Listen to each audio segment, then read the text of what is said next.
Hey guys, Shadow Reviewer here. Today, I'm looking at Avatar: The Last Airbender, Book 3, Chapter 8, The Puppetmaster.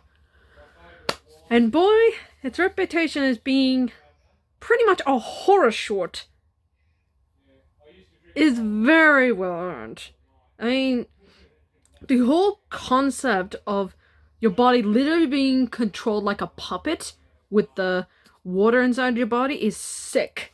It is a sick concept, and they go all out. So, Team Avatar come across a woman named Hammer, who give him food and shelter. She seems nice. She even reveals that she's a southern waterbender, which makes Katara very happy.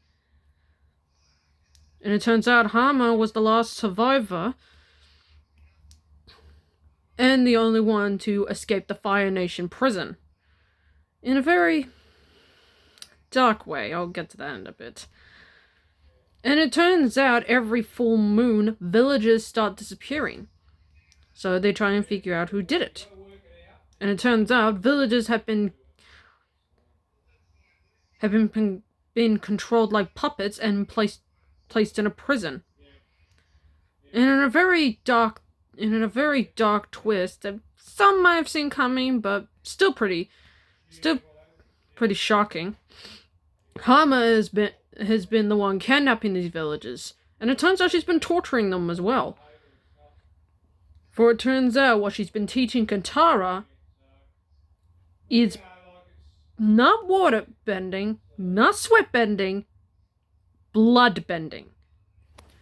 For those who don't know, our bodies are pretty much 60% water, and the water and oxygen mixed together to get our bodies running. So, Hama figured the only way she knew how. She blood-bended people to escape. And this is what she's been doing to these people. And this is what she's been teaching Katara. And it is absolutely dark. Under the full moon, during the darkness, as Hama goes into a long speech about how she learned blood-bending.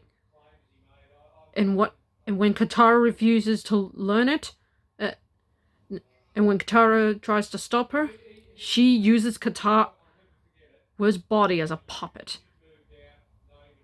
I mean, it is maddeningly sickening.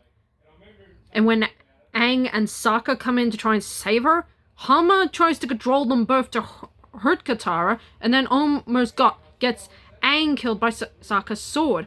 But then Katara had to do the one thing that she swore never to do. She bloodbeds Hama and stops her. And the last haunting words Hama says to Katara as she's taken away. "Congratulations, Katara.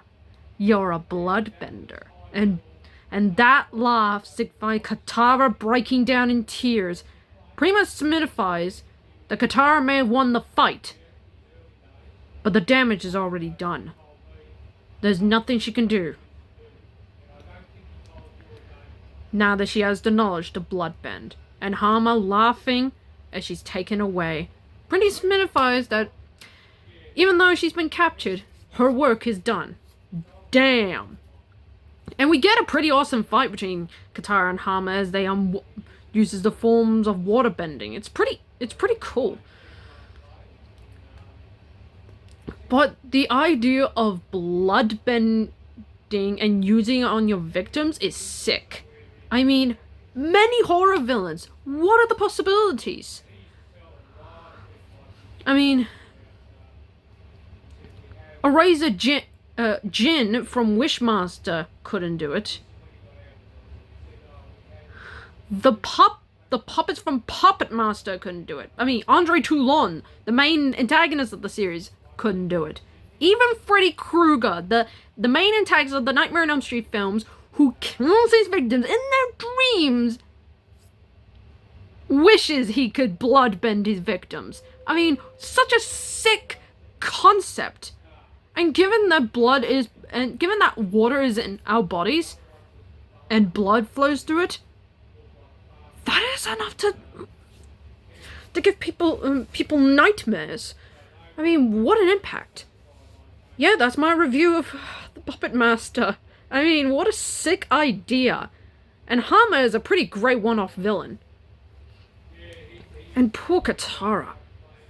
Tomorrow I'll be looking at Chapter 9, Nightmares and Daydreams.